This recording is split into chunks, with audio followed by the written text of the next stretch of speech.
Hey there Free Fire fam, wanna stop looking default and start flexing that backpack style? In this video, I'll show you how to change your backpack in Free Fire. So without any delay, let's start the video.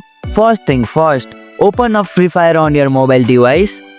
Once you are in the main menu, tap on that vault icon. It's located right here. Once you are inside the vault, tap on collection. This is where all your goodies live, from software to backpack. Next, swipe or tap over the backpack section. Here's where all your backpack skins are chilling ready to be flexed. Now, tap on the backpack you want. Pick the one that screams I am the last man standing. Then hit that equip button.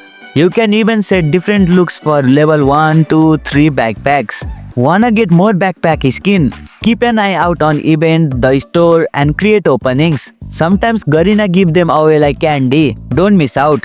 And here you go, it's done. That's how you can change backpack in Free Fire.